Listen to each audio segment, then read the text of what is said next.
Come along, children. Now we're going to have a little music.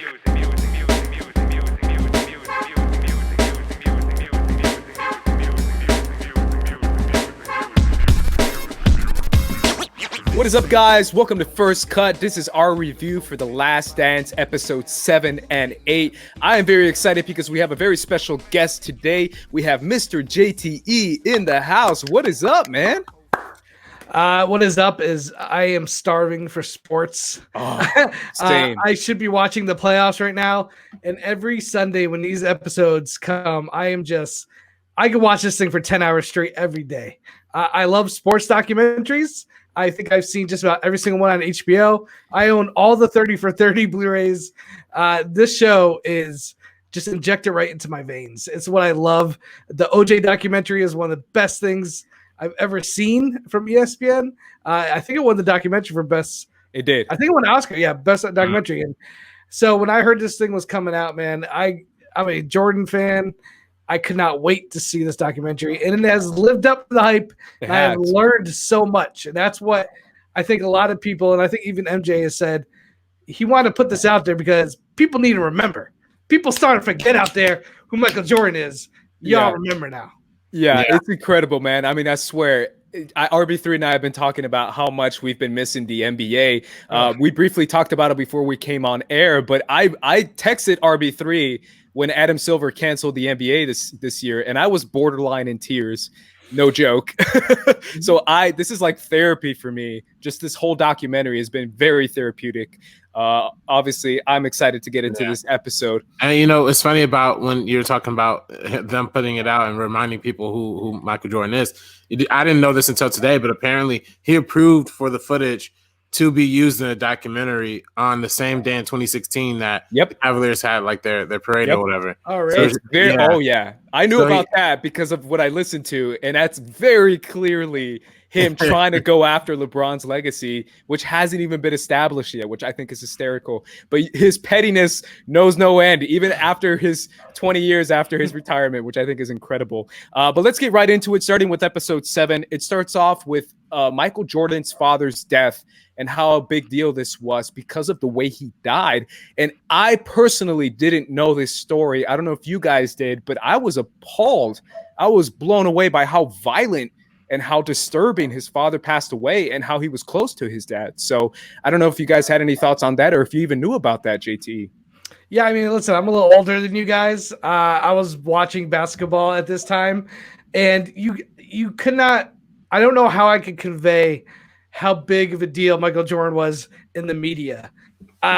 Even at that age, I wasn't like a huge basketball fan. I was just like coming into my love of watching basketball. And obviously Jordan had something to do with that because no matter where you went, he was everywhere. Commercials, TV, the news. Like when this basketball player retires, it's breaking news. Like everything stops. It's not like today where the internet and you just have so many sources of, news. You had channel 2, 4, 6, and 8 and some cable. So when something happened, it just kind of was on every channel. So for me, when it happened, I remember when it happened and the whole retirement part, we'll get to that more. It was a huge deal. I remember that as a kid being like, oh, wow, the guy who's at the top of his game.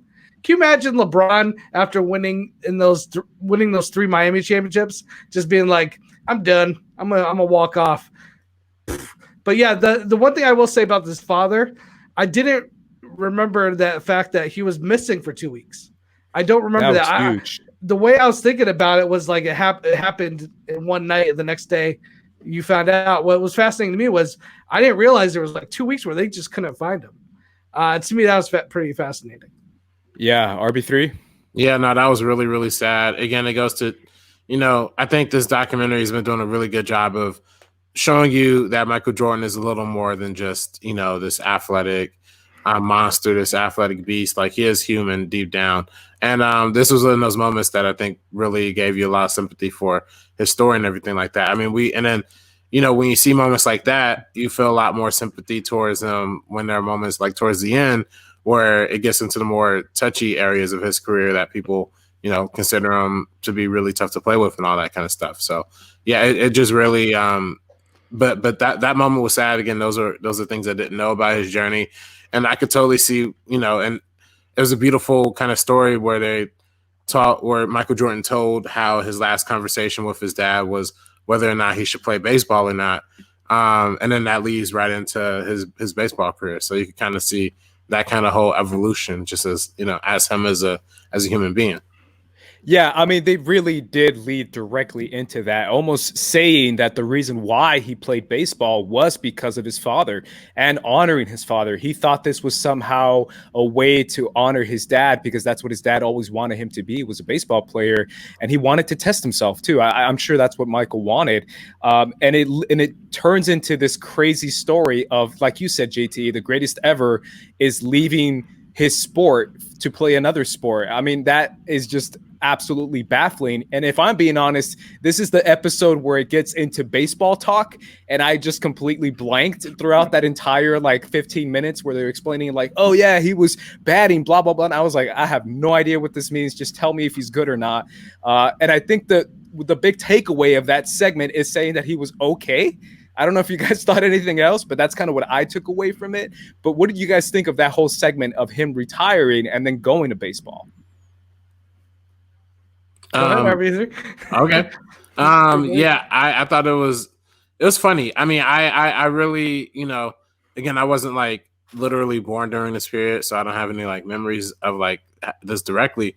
But you see in retrospect, how we all know the end of the story, right? We all know that he's going to go on to win 3 more championships. And we all know, he was going to be in Space Jam, and they kind of incorporated those baseball plays and elements into that.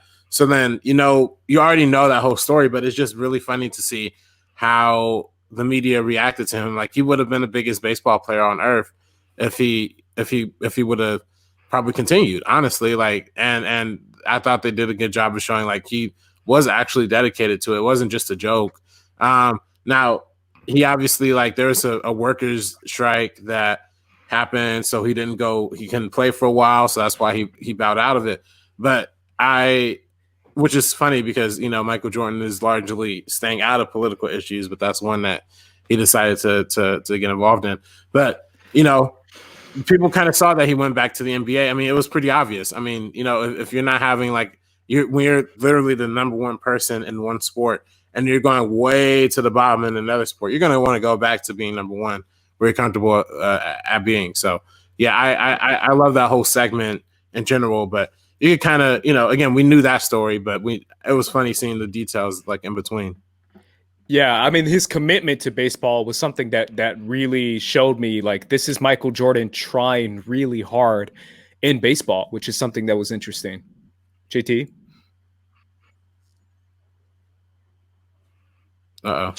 Yeah, the most fascinating part of this documentary when it comes to the MLB, there's a great 30 for 30 documentary that just covers this whole transition. I think it's Last on the Bus or something. I can't remember the title, but if you really want to do a deep dive into this whole Jordan experimenting with baseball, definitely check that out. It's on ESPN Plus. They have all the 30 for 30s on there. What I found fascinating, which really kind of gets washed over when you think about Michael Jordan, is what happened to the Bulls while he was gone. And this is where some of the most interesting things I thought were in this episode. The fact that you lost the greatest player in the NBA, and then Scottie Pippen kind of taking over in some way and being not this a-hole, I'm going to bust your balls and push you to be the greatest. He had this much more, hey, I'm going to support you. I'm going to uplift you when you're on the ground. And to see Phil Jackson have to actually be that great coach. My coach, Bill Belichick, is about to put in the same situation, and I couldn't help but think about that. Tom Brady is gone. You're losing your GOAT. How do you transition from that, and how do you really get to see what that coach is made of? And they said in the documentary, Phil Jackson had probably one of his best coaching years. And some of the side stories to that, Tony Kukoc coming back and, playing for the U.S. after facing Jordan during the Dream Team. And then there was that whole – we got to talk about the Scottie Pippen not coming off the bench for the last shot. That was I didn't remember that. I had no idea that happened. So that to me was the most fascinating thing that happened almost an entirety of that episode. Yeah, I mean, can I say real quick, because that's my thing. My biggest takeaway was like, what do the Bulls look like without Michael Jordan? And it turns out they look pretty damn good. And that's mainly because of Scottie Pippen. Yeah. Like, the guy is incredible. RB3 and I have been ranting about him for the past 3 episodes. It's because like people forget Scottie was incredible. He's so freaking good. You know what it reminded me of? It reminded me of this last year, Pascal Siakam. I think Pascal Siakam is one of the best players in the NBA right now, and everyone kind of wondered what's going to happen to the Raptors after Kawhi leaves to LA. Turns out the Raptors are currently number 2 in the East, and they're really freaking good, and it's because of Pascal Siakam, who's an incredible NBA player, and that's kind of what it reminded me of, because who knows what happens after losing someone like a Kawhi, and it's the same issue with losing someone like a Michael Jordan, which I thought was amazing. I don't know if you have thoughts on that. Well, the thing is, like, that first season without him, they had Horace Grant still, and he was kind of the enforcer, the rebounder. I'm going to, he's just a guy that you go to war with. And I thought it was so interesting seeing after he went to the Magic, and they struggled that second season. They just said they were a mess. They didn't have an identity. They were missing Horace Grant. Like, Horace Grant, I think, got overlooked a little bit, and I'm glad they had him in these documentaries to really kind of shed some light on what his role was, part of the Bulls. And when you watch some of the previous episodes, Will Barton and some of these other guys are like, those earlier 90 teams might be the better team. They say that might be the better team than the 96, 97 team, which everyone kind of gives the crown to. And you watch Horace Grant, and all those guys were kind of like in their prime of their physical, whatever the physical beast that they were. So for me, I really just like seeing how that team dealt with that. And I got to go back to Scottie Pippen not getting off that bench. Yeah. And then for Kukoc to hit that shot, and they couldn't even really celebrate. They celebrated in the moment. And then to see, was it Byron Russell crying? Trying to, like, I can't believe let the team down. I was like, damn, this is like some betrayal, emotion. And Scottie Pippen, you could see he felt bad, but then he even said right in the documentary, I probably would have done it again. It's like, no, you don't. No, you know better now. You should be able to say, I was wrong. I should have got off my bench. I should have been a team player. So I was a little disappointed in Scottie for not kind of saying, hey, even Isaiah Thomas now says I should have shook his hand.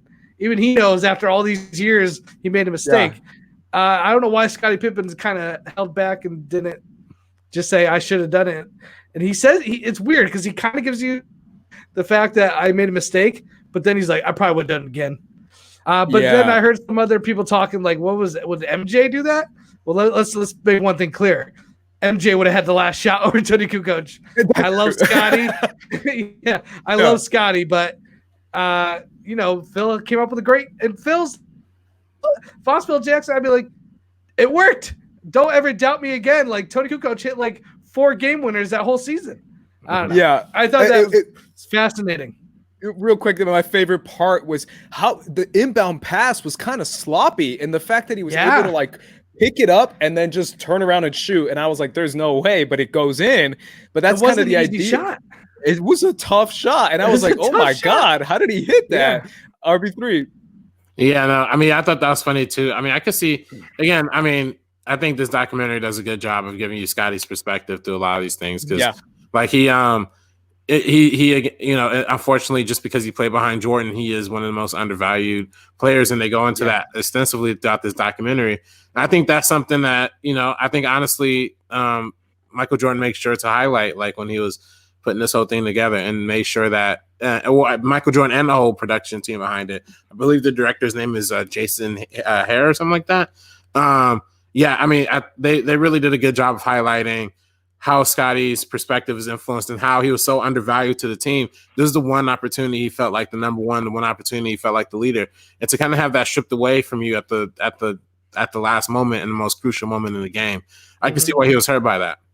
Yeah, I mean, and obviously that segment ends with the Knicks beating them in the Eastern Conference semis, which kind of goes to show like that idea of like you can't win without Mike that was thrown around at the Bulls ended up to be true. The episode 7 ends with the whole segment of him berating his teammates, especially Scott Burrell, which I thought was hysterical. But it goes to show like this is who Michael Jordan is when the cameras aren't necessarily on him or when he's not talking to the media. He literally insults the crap out of his entire team, which is something I have to bring up because I really do feel like there's a connection here, and RB3 and I have been talking about it. The Kobe angle, where if you know about Kobe, you know that he did the exact same thing. I've seen video footage of him just obliterating Jeremy Lin, just like calling him like the worst in the league and stuff, which I think is hysterical. But it goes to show you that that's something that Kobe also got from Michael. It's the idea of pushing your teammates to be better to the point where you come off as like an a-hole. Like, this guy's not a nice guy. I don't know if you guys had any thoughts on that. I'll go straight to you, RB3. Yeah, I mean, I think this is the parts of the documentary that a lot of people are really looking forward to, honestly. Yeah, I think that's kind of what was like the selling point of what we're bound to see, just his relationship with players, how tough he was. Again, like, he had that competitive spirit. As a dude, man, somebody personally, I probably would not have been able to tolerate it. I'm be honest, like, I probably would have. Steve Kerr did it. I mean, I'm giving a spoiler in episode 8, but Steve Kerr kind of pushed back. Yeah, you literally, and you got to fight back, because if somebody's going to tirade you like that, a basketball team is a democracy, not a tyranny. So, I mean, when they got on the court, I'm sure everything was fair and square, but it was the off the court behavior that was really crazy. But I personally love seeing that stuff. I mean, I just love seeing the footage of the way Michael Jordan would just like look at players like after he just shot on him or whatever. He'll give like those dead eyes, like, and he'll be smiling, but it'll be like an evil smile. I'm like, dang, man, this dude's crazy. Like, I mean, and just seeing the way his teammates spoke about him, like, everybody was like, yeah, we're scared of the big bad wolf. Like, when he come around, you better, what I mean? Like, the way they spoke about him was just so funny. So yeah, I appreciated seeing that, but I'm glad it gave us that perspective, because I was a little scared that it was going to get a little washed out. A lot of stuff was going to, because honestly, they've also used his documentary series as a means to downplay a lot of conspiracy theories too, like in general, like the whole conspiracy theories about the gambling and his like suspension. They took a big part of it to like clear that part up. They're trying to clear up like, conspiracy theory like they can basically do the means of like documentary. No, I really, but JTE, any reaction on how he treated his teammates? You said, you talk about Kobe, talk about Jeremy Lin, but these aren't his opponents. We're talking about his teammates. And this was when Jeremy Lin was on the Lakers. Oh, he's on the Lakers? Okay, I thought you were talking about when he was like, I don't know who Jeremy Lin is. Okay, so I get that. The thing is, I have no problem with it really, because it's when you're the top dog, I mean, you're allowed to say that stuff. And I love when he goes, I never asked these people to do something I didn't do myself. So he wasn't asking more from them. He was just asking them to meet my level. Obviously, you can't all be Michael Jordan. You're not going to meet your level. But if you push yourself to be as the best you could be, he's going to get the best out of you. And at the end of the day, they're stepping on that court together, and they're going to war with other teams. They're going to war with each other. So, yeah, was he probably an a-hole? But Bill Wellington said the most. He's like, you know what? You might not like the guy, but you'll respect him. And Jordan would rather have your respect and win a game than be your friend and lose the game. And I just think that's listen, every leader has a different way of leading. That's Michael's way, and it worked for him. So, how can you argue with it?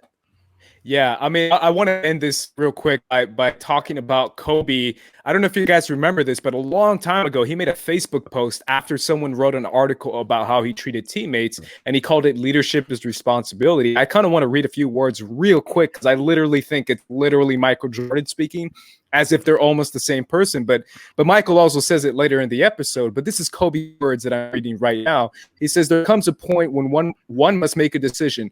Are you willing to do what it takes to push the right buttons to elevate those around you? If the answer is yes, are you willing to push the right buttons, even if that means being perceived as a villain? Here's what true responsibility of being a leader lies. Sometimes you must prioritize the success of a team ahead of your own image, of how your own image is perceived. The ability to elevate those around you is more than simply sharing the ball or making teammates feel a certain level of comfort. It's pushing them to find their inner beast, even if that means they're going to end up resenting you. That is literally Kobe. That is literally Michael. And it's that idea of like, I did what I had to do to get wins, and to make my team better. And I was like, man, that's so deep. And the fact that he ends the episode with actual tears in his eyes and calling from the cameras to turn off, I thought that meant a lot, because it kind of goes to show you, like, Michael doesn't necessarily appreciate all this negative words that have been thrown around him from former teammates, because I'm sure they showed him. What did you guys think of that? And obviously, what did you guys think of Kobe's words? Because I think it mirrors exactly right. JTE.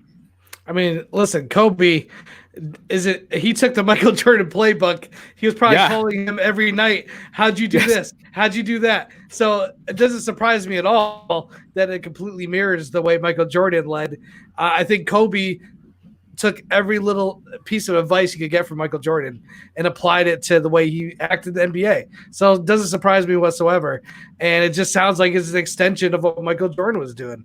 Again, listen, man, in World War, your drill sergeant, you're out there in the foxhole. He says, charge the enemy. And if you start retreating, I'm going to shoot you myself. That's how you had to lead back in when these guys are going to battle, they're going to war. You have to do what you have to do. You know, they're friends, but you know, they're teammates. But at the end of the day, when you're the leader, and I think when you talk about, you know, Michael getting emotional, it's probably because, listen, this is the only way he knew how to be. It's not like he did it to be malicious, or he didn't go out of his way to be mean. And if he did, it was with a purpose. And it was because he had this drive to be the best, and he had to make sure his teammates were right there with him. And if that meant doing things maybe even he didn't want to do, or being somewhat of a bad guy, he was willing to do it, because at the end of the day, he knew what kind of result he wanted to get. Yeah, RB3, any thoughts on his leadership style? Yeah, I mean, you know, being a leader does require a lot of decision making. Does require a lot of people who you interact with on a regular basis, especially if you're on a basketball team. How are you gonna treat people day to day, and how are they gonna look at you back? And it seems like from Michael Jordan's perspective, he frankly wasn't even interested in being anyone's friend. Like he just really was focused on winning games, winning basketball. I mean, beyond that, he really didn't give any regard for anybody else's feelings or emotions. You know, it's an interesting like dichotomy, because it's like, well, you know, is it worth like is being considered this like really mean, really selfish, really tirade person worth the wins and worth the championships, or is it not? You know, and I think from Michael Jordan's perspective, he clearly thought it was worth it. And I guess from his teammates' perspective, they thought it was worth it too, because for the most part, the way everybody talks about him, they talk about Michael Jordan with like the utmost respect, like, you know, who's guiding and winning all these kinds of championships. So it obviously worked out for them pretty all right. But, you know, does that mean he's a good person for the way he treated people? No, he wasn't a good person, but sometimes good people can't be leaders. It's like the quote from Black Panther, you're a good man, but does that make you a good king, or something like that? You know what I mean? Like that's really what it takes. Yeah, I mean, obviously his teammates now are like, well, if it got us to win, that's all we cared about, because we're champions now, so that's what matters. But I just thought that was a big moment, and I immediately thought of Kobe's words, which is why I had to pull it up. Episode 8 starts back with him coming back to the league and coming back to the Bulls, which is obviously the biggest deal ever, because Michael Jordan's coming back to the basketball league. But it also ends with that segment of him losing in the playoffs, and he openly admits, like, oh no, I just wasn't in basketball shape. Like, you have to realize the hardest challenge ever is playing in the playoffs. It's so grueling and so tiring that I hadn't reached that basketball peak shape. And it reminded me of all the times I've heard interviews with former players who've reached the finals and reached championships always talk about the playoffs as if it's like you're running a marathon every day. They say it's the hardest, most grueling, most difficult thing they've ever done. And you're in so much pain the whole time that it reminded me of like, oh yeah, basketball shape ain't the same as baseball shape, bro. It's a different level. So I don't know if you guys had any thoughts on that. There's a reason why you could be plus 40, 45 on the baseball field doing what you do. Like, kind of intensity. So they, especially for somebody like Michael Jordan, who took so much care in the way he treated his body. And, you know, for all the LeBron hate that's been conducted so far in this video, you got to at least respect LeBron for the way he's able to manage his body over the years. I mean, he's probably held out the longest body shape, body caliber than any other player we've ever seen. But yeah, going back to Jordan, though, it was just really funny seeing how he needed to really pretty much break every muscle and rebuild it just to get back into basketball shape. Yeah, it's incredible. JTE? Yeah, and I think the other big thing for me is there was no Dennis Rodman yet. They had lost Horace Grant to Orlando, and for them to have, I think they said Jordan was at 80%. He was 82%. He wasn't full Jordan, and he still got them to, was it the Eastern Conference Finals? The semis. With the semis, with the Magic. And the Magic, you got to remember, guys, Penny Hardaway, Shaquille O'Neal, Horace Grant, Nick Anderson, Dennis Scott coming out of the bench, hitting threes. That team was looked as the future of the NBA. This team could be the next dynasty. There was so much hype around the Orlando Magic and Penny Hardaway and Shaq. Just on paper, they should have won that series, I think, in a lot of ways. If Jordan was 100%, yes, they probably could have won it. But without Dennis Rodman, losing Horace Grant, I don't know. You can't underestimate how good that Orlando Magic was. And then the way they lost to Houston, they lost to Olajuwon. It's not like they lost to some bad team out there. That Olajuwon team was Olajuwon's all-time great, man. He's up there with Jordan. He's all-timer. So for me, and maybe that was a little bit older Shaq, a little bit older Penny, they would have had a better shot at it. But this was a very young team that got over, someone. There's that great line where that's 45 Jordan, not 23 Jordan. And then for Jordan to put on the 23, let me tell you something. You go back to 23 and you don't show up that next game and show up, you're going to get criticized to hell. And he showed up. I think he dropped 50 points. He 7 points after he put the 23 back on. And I'm like, man, that's ballsy. To be able to say, I'm going back 23, then I'm going to go score 50-something points. I mean, that's how much a competitor Jordan was. I think, nothing in his body would let him lose unless he put 110% into that game. And really what it came down to, like you said, his body just wasn't ready. They were missing Dennis Rodman. They didn't have that rebounder enforcer. And, we all know what happens for the next 3 years. So. Yeah, I mean, and it happens that summer when he starts shooting Space Jam, which I love the little Warner Brothers lot Burbank shout out, because I was like, oh, I pass that every day. But it's one of those things where he took this as almost a training camp situation, and he got other players to come in and play with him because they want to play with Michael, at least in pickup games, which I thought was fascinating.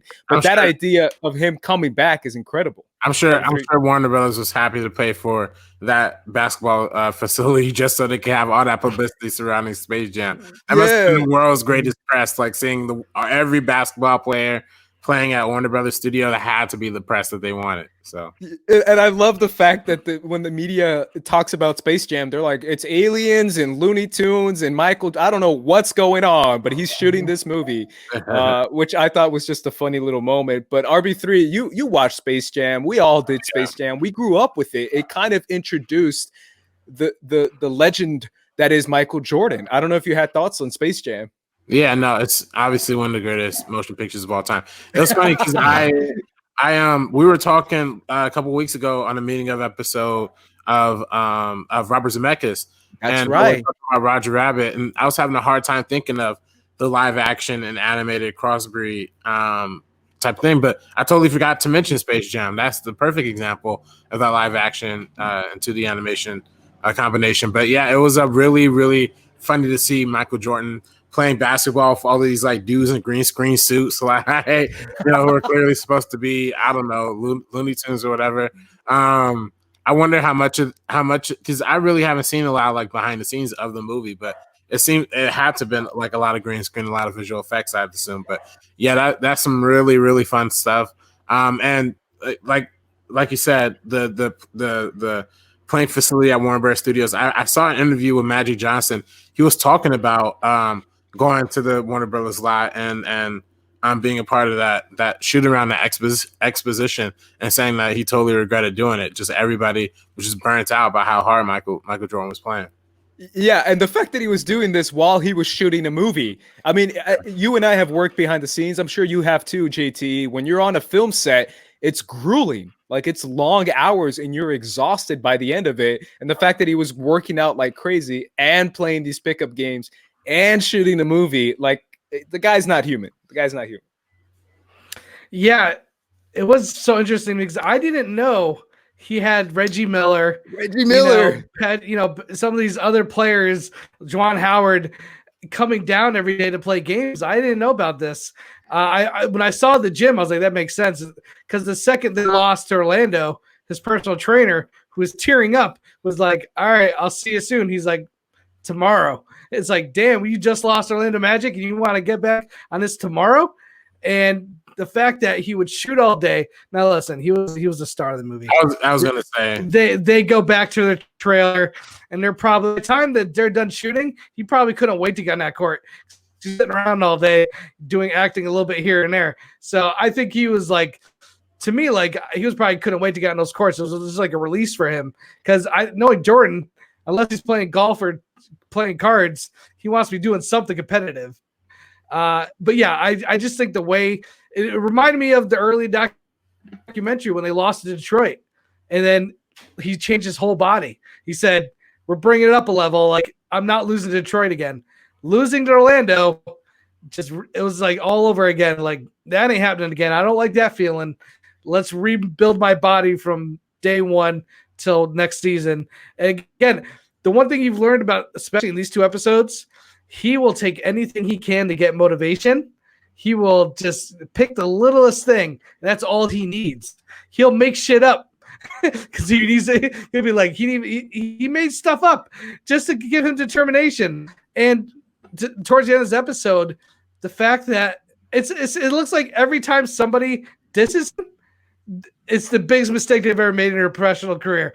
When the coach of the Supersonics, Carl, what's his name? Carl. Oh, yeah, and he just walked by him. And it's like Horace Grant even said, like, oh man, you waking up the beast. And then that one player from the Nets smoked him that one game. Oh, that's all you had to do. He's like, nah, y'all done messed up. All you gotta do is just poke the fire a little bit, and you're done, Jordan. He doesn't need much. It's incredible because he even I forget who says it, but someone says Jordan constructs scenarios in order to motivate himself. He makes them up, and I love the idea of how the media almost kind of helped Jordan by talking trash. The media was like, oh, well, it looks like he's got the upper hand on Jordan. I don't know what's wrong with him. And then he would watch the TV show. My favorite shot in that entire episode is his little side eye as he's watching the media talk about him losing. And he uses that as like, oh yeah, I'm going to come back the next game. But the media almost deserves credit for Jordan's victories. I thought that was amazing. But obviously the episode ends with his fourth championship, winning it on Father's Day, honoring his father. And I've just crying, like letting it all out, crying on that basketball, which is so iconic to the point that it almost feels like a movie. It almost feels like you're watching a basketball movie as he's crying on the basketball and as he breaks down on that interview, thinking about his father and thinking about how much that win means to him. I mean, that personally, I don't know how it hit you guys, but personally, I got teary-eyed. I was like, man, this is really powerful stuff. And that championship meant a lot to him. RB3. Yeah, no, I mean, it goes again to show, I've always talked about on the Meaning Up podcast and on First Cut a lot, how the importance of fatherhood is in the Black community and how important fatherhood is just in general to all developing young men and women out there. Especially for basketball players who oftentimes are solely motivated by their fathers. I mean, I think back to going back to Kobe when he won, I believe it was the 2001 or 2002 championships. There's like a photo of him with the championship trophy, but he's like crying. And it's because he didn't have like a good relationship with his father at the time, who he wanted to celebrate this win with. So it's just really, really crazy how, you think to the great players, and it's because they had these really competitive fathers who all pushed them to the edge. So it was really sweet tribute that it happened to land on Father's Day. I'm actually kind of semi-convinced that the episode was supposed to originally air on Father's Day. You know how they were going to release it weekly? Yeah. I'm sure that's how it was originally supposed to air. But, since they have the truncated schedule now, it probably didn't end up that way. But, yeah, that's really, really funny. I really loved everything that they showed in that. And, again, showed you another human side of Michael Jordan. Yeah, JTE. Yeah, this whole documentary builds him up to be like this almost unbreakable kind of like basketball guy. This guy who's pure determination. Yeah, you see him the first time he won, but it wasn't there were tears of joy, really, right? There were tears of joy as somebody accomplishing a goal of winning that title. This time it felt way different. Like, he's crying because of the loss of his father, and how much it means to him to have his father, be there. Like, his dad was always there when he played, and he talked about how weird it was going back to basketball and not having his father around. So for me, it really hit me hard. I definitely teared up, and I was like, oh my God, they really set you up throughout this whole documentary to see him as he's so solid the whole episode, and to see him so vulnerable, it really kind of hits you with a gut punch a little bit more. And I want to rewind a little bit and just say the Supersonics, the Seattle Supersonics in the 90s were a huge deal, man. My best friend Andrew had a Sean Kemp poster in his bedroom, and I remember we would go to his house and we would watch Sean Kemp highlights on like VHS, like from the previous year, because he was just a master. He was like the guy for posters. Like, he dunked on everybody. And Gary Payton, like, that team was really good. And to hear some of them they were huge underdogs only because of the record that Chicago had. And for them to come back and Gary Payton to be like, yo, after game 3, he's like, put me on Michael.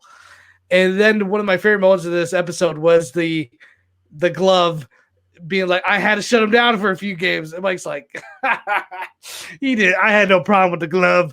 He's like, he didn't shut me down. He's like, I was going through my own thing. And I believe him. I think Gary Payton, the people that really gave Jordan a problem earlier in the career were definitely the people that, really pushed him physically and had a little bit more of a, they met him athletically. Like, they were the guys that could, give him a few elbows, rough him up when he went inside, and had the energy to stay with him.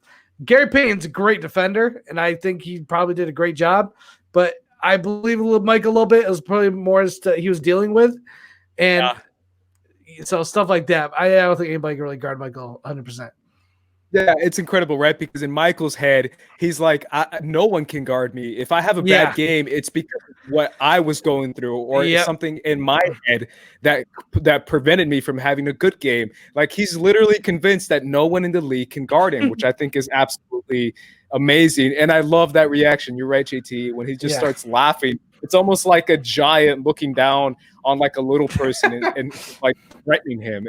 I'm blown away by that. RB3. Yeah. Again, it goes to show his competitive nature. Like you said, he makes up these scenarios to really drive him and motivate him. And I kind of want to shout out the story, the way they structure the story, like in general, like the whole chronological order, because, and I think in this case, it worked particularly well because it was showing how the end of the season was starting to unravel for the 98 season, and going back to like the beginnings of him coming back in the 94-95 season.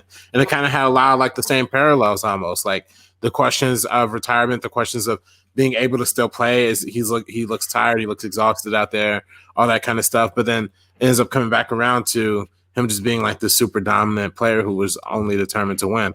I love the way I think the reason why a lot of the Supersonic stuff was like really hard hitting is because we got so familiar with his story from how we're following the current timeline and versus how we're following the previous timelines and the way things are going. It just makes it all come really strong and really, really, really well for it. Yeah, it's a movie, right? They're about to meet each other, and I feel like this last episode is just going to be in the present mostly. And I just think it was a great idea the way they structured it. So I agree with you, RB3. Yeah, it feels very cinematic, right? Because we forget that this is a documentary, but it's still a film. It's still a movie or docuseries, whatever you want to call it. It still needs those elements of suspense and all that kind of stuff that the director did a really good job doing. But either way, those are our thoughts on episodes 7 and 8. Thank you so much, JT, for coming in. Who knows what we're going to do next week? We might have you back on if you want to be back on. We might even go live next week, RB3, which is something we've been tossing around. So who knows? By the finale, make sure you guys tune in and subscribe to First Cut, our YouTube channel, where you can find this episode. And you can find also movie reviews we do. We do episodes on directors. JTE has been on before. So make sure you guys go and check that out. Yeah, for the First Cut crew, I'm Andres. This is RB3. JTE. Yeah, and we're peacing out. Peace out, guys.